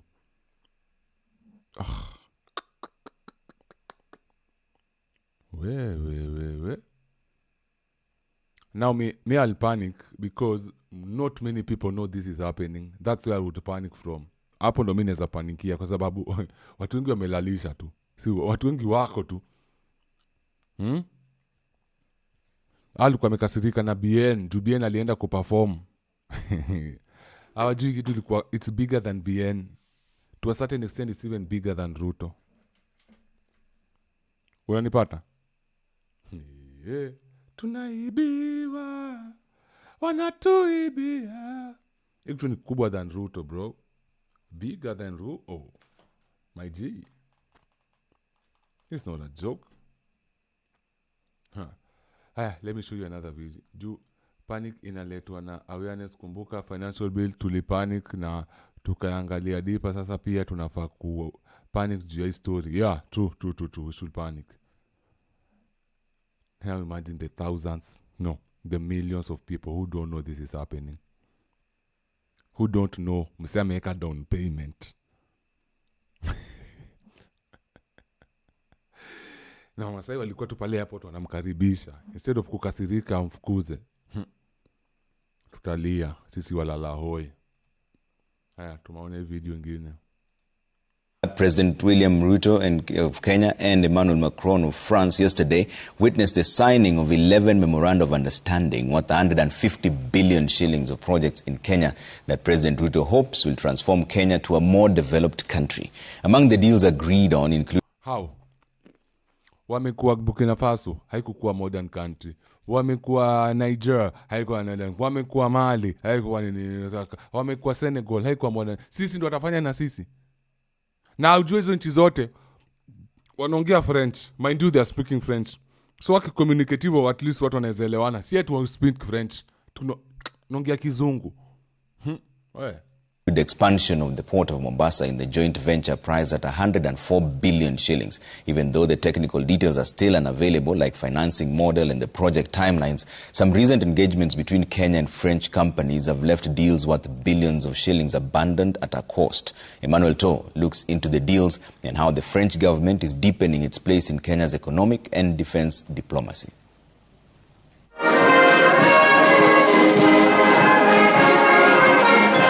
It is likely the largest file of projects to be undertaken by the French government in Kenya should the agreements inked at State House Nairobi on Sunday take off. France President Emmanuel Macron witnessing the signing of the 104 billion shilling joint venture project to give the port of Mombasa a major transformation. The project set to be implemented by CMA CGM, a French shipping and logistics company, will see additional terminals added to the busy port. CMA CGM, which has just committed to renovate 2 terminals of the Mombasa port for a total investment of 700 million euro. The Kenyan government had recently announced a 41 billion shilling plan to renovate and expand the port. The Kenya Ports Authority has in recent past reported significant increase in the number of containers handled at the hub, above 2 million 20-foot equivalent units, calling for its expansion to enhance efficiency. The two leaders also agreed to boost Kenya's power grid capacity as the French government committed to expand the Kipeto Wind Energy Development Project by an additional 100 megawatts at a cost of 32.5 billion shillings, effectively doubling its capacity. Meridian, which is going to extend the second largest wind farm in the country for $225 million. Kenya is also seeking France's help to develop its first nuclear power plant in Siaya County. So we know how to produce it in a safe way, in a sustainable way, in a fully secure way. And this is a program they have engaged in since the Second World War. Therefore, Kenya is going to benefit from France's understanding of nuclear energy. Other sectors of cooperation include agriculture, manufacturing, renewable energy, pharmaceuticals, digital innovation and agro-industrial development. Saa zingine mshindwa kaa Ruto anajua kitu anafanya ama kitu anasema. Ama anaambiwaga kitu ya kufanya, kitu ya kusema. Unajua tunaweza kuwa hapa tunamblame, kumbe yeye ni puppet tu, anaambiwa itikia hii, anakubali. Hii anakubali. Ama ni mtu ako 50 na kona, design Kenya haina pesa, sasa tunakuwa kwa kona tu fulani yenye he has to go with this nonsensical stuff. To the point ana backbone, kwa sababu hata kitafuta hii backbone atatoa wapi? Unanipata? Naanza kushuku hivyo. Yaani ako mbaya kabisa, ana option, atakubali tu hizo vitu zote anaambiwa. The deals come barely 3 weeks after the National Assembly gave a nod to a 5-year renewable defense cooperation agreement with France designed to deepen military ties, enhance intelligence sharing, and facilitate joint training. The deal has already seen 800 French soldiers arrive at the port of Mombasa for military training. So how do you tame terrorism? You tame it by ensuring that you are ahead of the game. So you must share. Unafahamu julizi terrorism inaongelewa ni gani? Jusi Al-Shabaab. Al-Shabaab tu ni tunataka kutumia kuleta wase kwa hii mboka. Si Al-Shabaab. Without the boogeyman, no one gets paid. So we have to find an evil person mwenye tutekelea. Ndo at least when watu wanaweza confirm now. Sijui kama make sense. Inaeleweka. They need to find someone bad. Aikewe ngori. Juu bila mtu kuwa na ngori, bila mtu kukuwekelewa ngori, watu watalipwa. Sawa? Sasa USA inatusaidia kubini Al-Shabaab. Ndo hii French inatusaidia kubini Al-Shabaab. Au msidanganywe. Ni si wajinga hivyo. We are not that dumb. We know what they are after. We know what they are after. Sisi wajinga. Intelligence. So anybody who thinks that you're giving away secrets or you're doing that has got it wrong. For now, though, the agreements are in the form of memoranda of understanding. Technical discussions are expected to be held in the coming weeks and months. Still, questions linger as to the veracity of the concessions given recent history.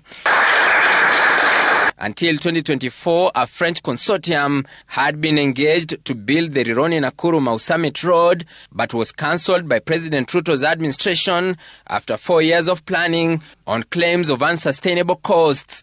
The cancellation cost upwards of 7 billion shillings, with the contract later awarded to a Chinese company now on site.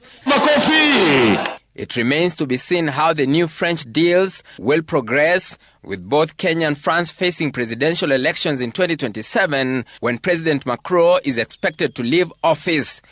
Hisi poa. Nani Juliet, msijam. Acha niwaambie, makosa kubwa tunaweza fanya ni kujam. Okay.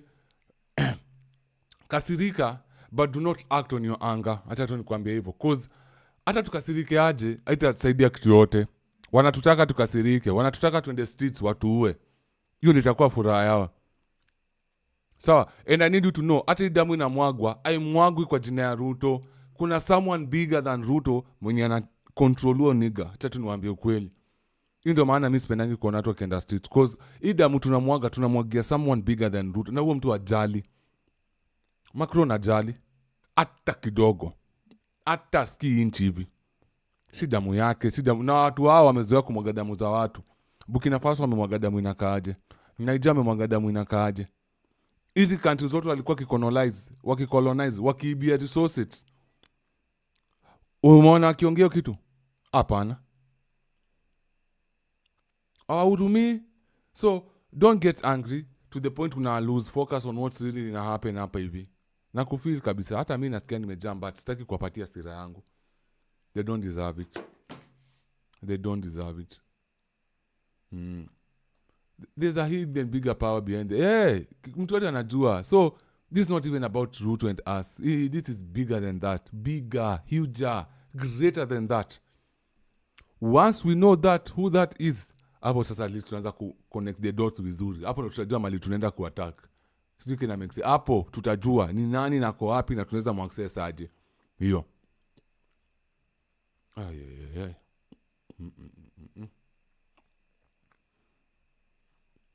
Ay, Ruto. Sidhani Ruto anaelewa kitu anadu, by the way. To be honest, I don't think he understands what he's doing. Ini video ingine. Kenya has become first military hub after... Who's this? Is this that other guy?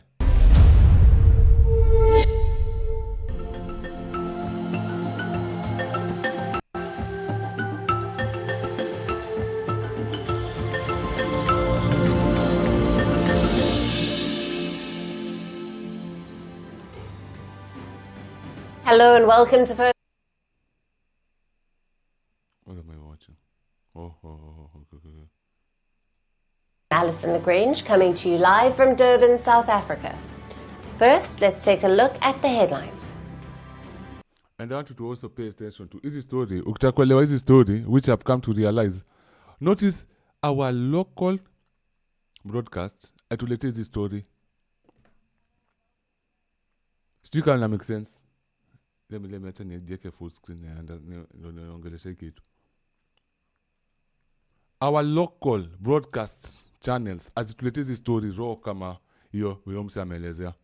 Ule kijana ameelezea hata vitu sisi tukao tunajua lakini zinafanyika. So we should not believe anything inasema kwa media. Angalia media za nje. Media zina anything to lose. Wala tutatuambia ukweli venye vitu zinaenda kwa sababu they have nothing to lose. And to them it's about the truth, to expose this evil thing called France. Unapata? Sisi hiyo pesa hata kikuja inamwagwa kwa hizo media houses. Sasa mtambua nyinyi highlight zile vitu mzuri. Okay, ni bien akiimba akidance, watu wakifurahia. Onesheni ni kama hiyo ndio image watu walikuwa nayo. Unanipata? Onesheni watu wakipiga makofi, watu wakicelebrate. Nataka hiyo ndio ikuwe image ya watu. Sasa watu wakiona kwa mimi the images nimeona hizo France ikikuja ni donjo maberu, donjo hiyo. Mtu tena anasema anything, hizo ni rumors, acheni kuspread hizo rumors. Acheni kuspread hizo, hiyo ndio wanataka sisi tufikirie. But we have to look, hizi media houses za nje, at least natuambia ukweli nini inafanyika.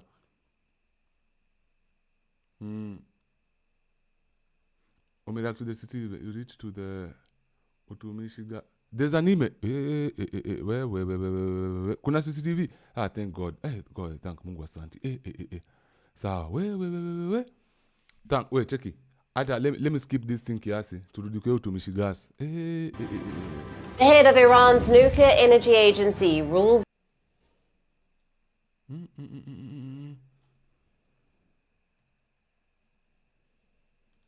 Hey, minasai. Live food. Suspects atumishi. Ndio hii. Haya, ndio hii hapa. Ndio hii hapa.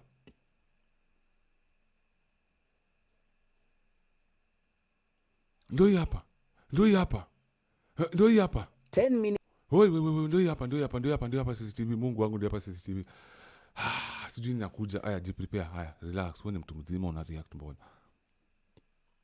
10 minutes past midnight last Thursday, CCTV footage captures 5 students walking inside the ill-fated dormitory.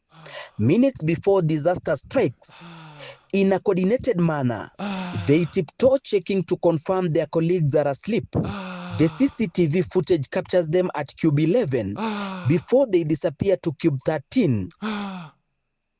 20 seconds later, they emerge, but this time round, they appear to be in a rush after starting fire. No! 2 students are captured at Cube 11, where they light the fire, throw it inside and move to the next cube, where they do the same. No! From there, they move to yet another cube and throw fire before running downstairs. No way! The whole operation takes about 2 minutes. Aye. It's at this point the fire believed to have been started using kerosene spreads fast. A few students are woken up by the flames and alert their colleagues. They scamper for safety as smoke engulfs the whole dormitory. This is the moment when all hell broke loose as fire spread. In the process, 16 students lost their lives. Walishindwa kutoka. No.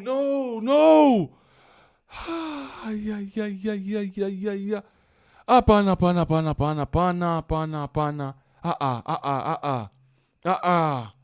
No way. Come on. Mulipenda shule kusoma makuto. Mmeua wasichana wetu nyinyi. 10 minutes past midnight last Thursday, CCTV footage captures 5 students walking inside the ill-fated dormitory. Minutes before disaster strikes, in a coordinated manner, they tiptoe checking to confirm their colleagues are asleep. The CCTV footage captures them at cube 11 before they disappear to cube 13. 20 seconds later, they emerge, but this time round, they appear to be in a rush after starting fire. 2 students are captured at cube 11, where they light the fire, throw it inside and move to the next cube, where they do the same. From there, they move to yet another cube and throw fire before running downstairs. The whole operation takes about 2 minutes. It's at this point the fire, believed to have been started using kerosene, spreads fast. A few students are woken up by the flames and alert their colleagues. They scamper for safety as smoke engulfs the whole dormitory. This is the moment when all hell broke loose as fire spread. In the process, 16 students lost their lives. 4 days later, and Citizen TV crew accessed the dormitory. A horrific scene welcomes us to what used to be a dormitory for more than 250 students. As captured by CCTV cameras, the suspects are believed to have started the fire from this end before moving to 3 other cubes to unleash terror on their colleagues. The raging fire literally consumed everything in its path, from the young innocent lives to mattresses, blankets, boxes, buckets. Even the CCTV cameras that captured the suspects in action were not spared by the raging fire. The bathrooms and special places built for washing clothes were also destroyed. A peaceful night for students hopeful of a brighter future, consumed by the unforgiving flames. The one-story dormitory has 5 doors, 2 main doors, one on the front, another at the back. The top dormitory has 1 exit door. This is where reports indicate 9 bodies were found as they tried to escape the inferno. On the ground floor, there are 2 small emergency doors. What is even shocking is that the fire did not affect the dormitory on the ground floor. Down here, beds are neatly tucked with essentials for students well kept. Cracked glasses, burnt mattresses, empty fire extinguishers are spread all over.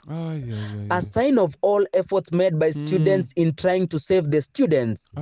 Homicide detectives investigating the case have confirmed the arrest of 7 students who are alleged to have been behind the planning and execution. 6 suspects had earlier been arrested, while the 7th, who had been released to her parents, was picked by detectives from their home in Njoro, Nakuru County, and taken to Gilgil, where she was grilled by homicide detectives probing the case. Having recovered crucial CCTV footage that captures the moment the fire was lit, homicide detectives now say they will leave no stone unturned until they ensure that justice is served. Gatete Njoroge, Citizen TV. Sasa hapa alafu kuna mzazi atatetea mtoto wake. Sasa tu mzazi, utapiga mtoto, utatupa mtoto, utaua, utafanya aje ndugu yangu? This breaks my heart. Oh my God. Yeah.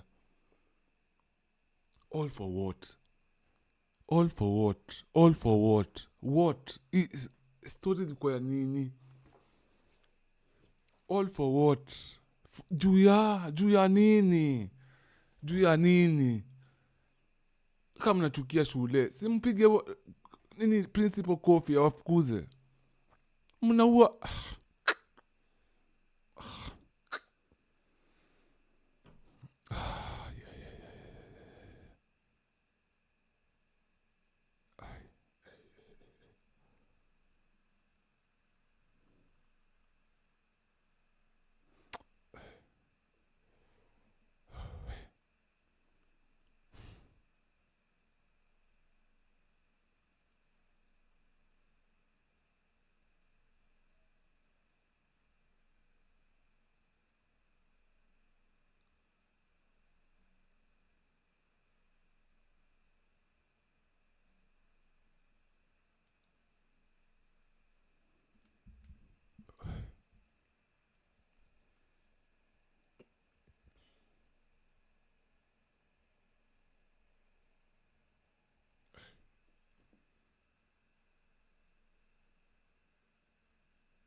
Unajua wenzenu wamelala.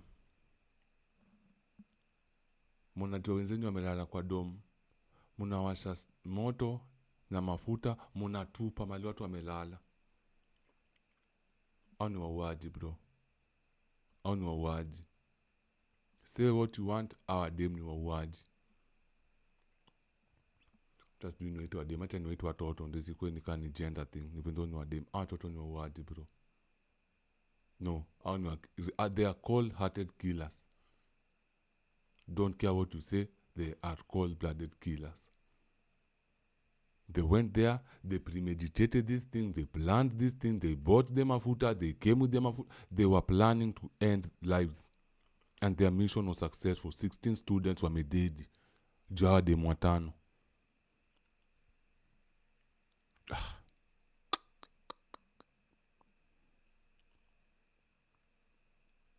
And I'm pretty sure they never thought it was this serious. But mbona utupe Mungu wangu.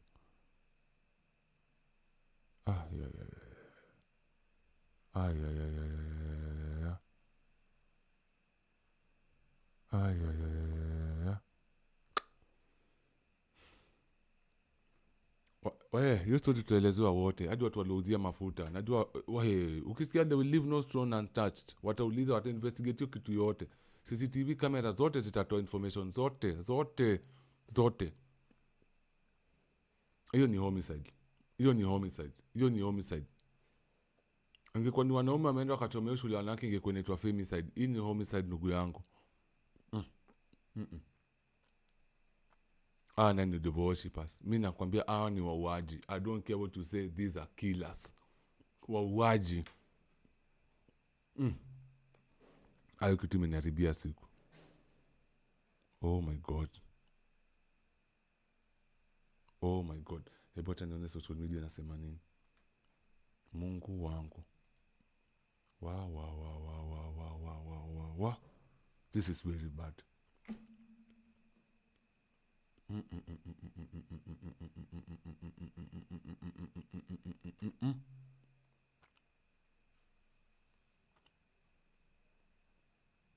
Let me repost this. Nakuja nione baadaye. Ndio nikisearch hapo itapotea. Oh Jesus Christ.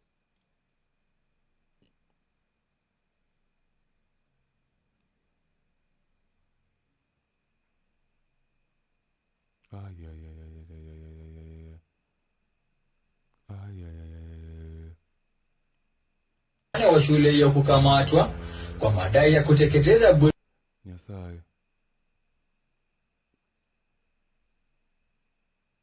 Honestly, mtu ameuliza, why do they have CCTV inside the dorms? All the kids don't dance there. Sikia tu mtu anauliza. They have CCTVs because of this incident. Hii ndio kwa sababu kuna CCTV hapo, lakini tunajua tu mademo wanafikiria tu wademo wako pale wachunguliwe. Oh Jesus Christ. Ai kitu inanivunja roho.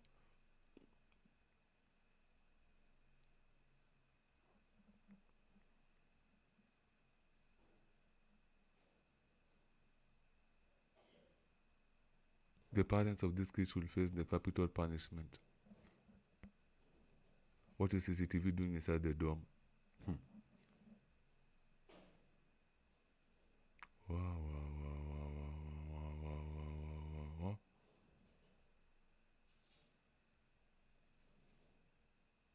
Hatizu nakona akili. Anasema mashetani watoto. Parents who do not instill godly values to their kids, this is why they can do it. Yeah, true. Ati CCTV inside the dorm. Yaani watu wameshughulika na CCTV ndani ya dorm. And watoto wako na mashetani wanaua watu. Sikia, we install CCTV inside the dorm.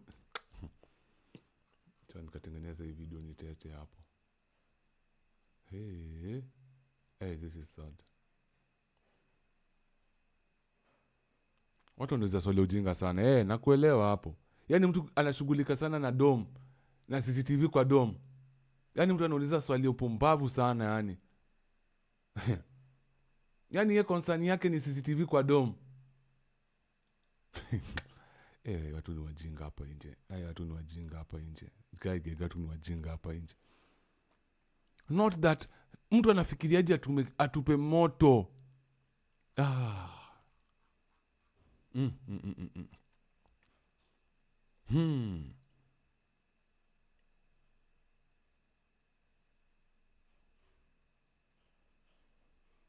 Before we even start debunking this AI-generated clip, why are there alleged hidden cameras spying on girls? Are they spying? Kwani CCTV zina spy? Si kuna watu wanaweka CCTV kwa bedrooms? Anyway, hii ndio shida kuingia social media situation kama hizi. Takasirika tu bure.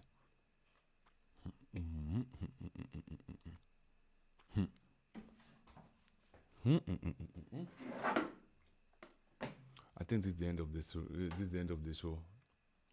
Yeah, let me just end it here, man. Wow.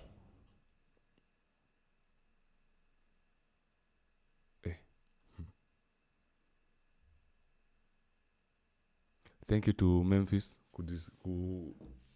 kusuggest your video, nashukuru sana. But at least we've seen vitu zinafanyika chini ya maji. Nimeonyesha mali minerals zetu zinaenda na kitu inafanyika.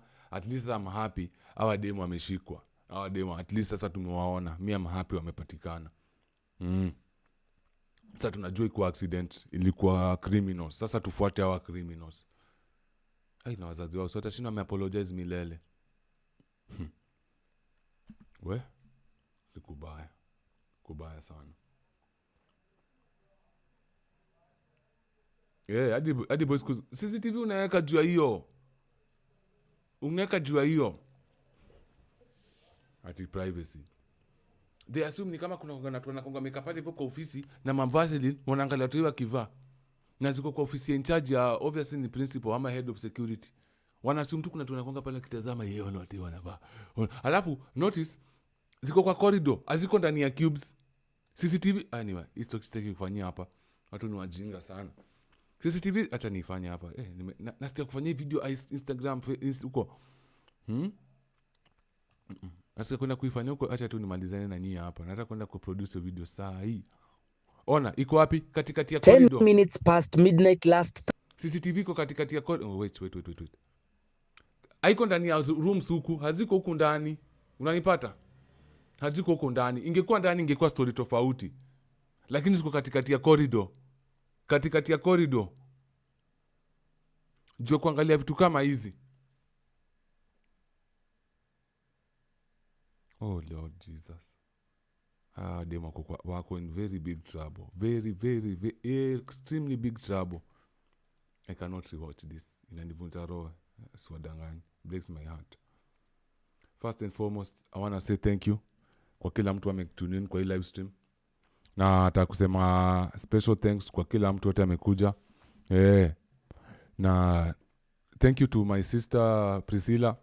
Alitusuggestia tufanye hizi video. Unajua nakutambua sana, unajua nakupenda sana, na ungekuwa una bwana ningekuchukua kwa sababu nakutaka sana. So, I want to say thank you to Julius, Kalind, Memphis, Marlon, naona pia ameingia kwa scene. Who else am I forgetting? Brimstone, unajina expensive aje, napenda hiyo jina. Pause. Musa, uwezegi kosa. Manze, hii story ni sad sana. Full stop, alikuwa kwa scene. Nashukuru tu kila mtu ameweza kukuja kwa live stream. You know me, I never take you niggas for granted. Ever. We, tuombeeni. Isn't it weird that someone said zile prayer, hizo breakfast prayers zinakuanga tu ni some devil something, ni kama ni kama worship madevo in a way, alafu unafind out watoto ndo alienda kachoma watoto wenzao shule. What would make you wanna start a fire with other students inside the dome? Nini kama si mashetani? Tupatani Big Bad, kuna feminist mjinga who is claiming that ati tusiwaju ati wanasema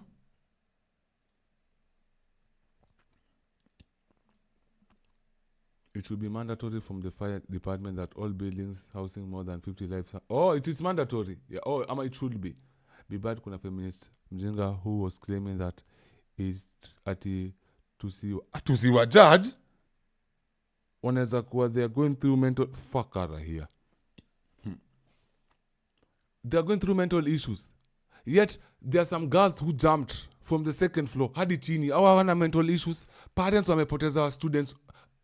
Utafikiria utatafuta mtoto mpige muwe, urevenjie mtoto, utaanza wapi? Unaenda kuniambia tusiwa judge kuma yeah. Okay guys. Kigan, nilikuwa nimesema aje. It's a heavy watch for me. Thank you. I really appreciate you guys. Sijui kama umeniekea kitu kwa M-Pesa. Hebu niambie mkono kama one kwa side kama umeniekea kitu kwa M-Pesa. One kwa scene. One kwa scene ni kama umeniekea kitu. Unajua wengi wenu mlikuwa mmetune in hata mkupata time ya kutuma kitu. One kwa scene kama umeniekea kitu. One kwa scene kama umeniekea kitu. Mental health inamaanisha unafaa kuwa wenzako shule. Mental health yako inamaanisha inafaa kuaffect watu wengine klasi yenu. Kwani mental health yako ndio important sana kushinda ama students wengine? Hiyo ni ujinga, sitaki kusikia. Hiyo ni upuzi, sitaki kusikia. Mental health manyoya, sitaki kusikia ujinga. Acha nitengeneze video. Hiyo takukula tu. Ya tukitwa sana. We? Sineza lendi kitu. Let me end it by kudim my things for 1 minute. 1 minute nini for amademu wamepoteza life yao. Because this is bad. Anyway, so I'm gonna stop this for a moment of silence for them. So at the middle of kitu nakata say microphone, but kidogo tu nitakata ile thing. For now manze, please take care of your mental health. Uni mimi naongelesha. Take care of your mental health. But justice has to be served. Sitaki kujua kwa how old. I don't care. Lazima justice ikuwe served. Wapende wasipende, lazima justice itakuwa served. Liwe liwalo, they have to pay for what they have done to those 16 girls who lost their lives, to the parents of those 16 girls, to the friends of those 16 girls, to the siblings of those 16 girls, to everyone who was connected to those 16 girls. They have to pay for everything. Sikusikia trauma na ujinga zote. Sawa. See you guys. I'll catch you guys tomorrow. Sawa. Moment of silence to these women tumepoteza.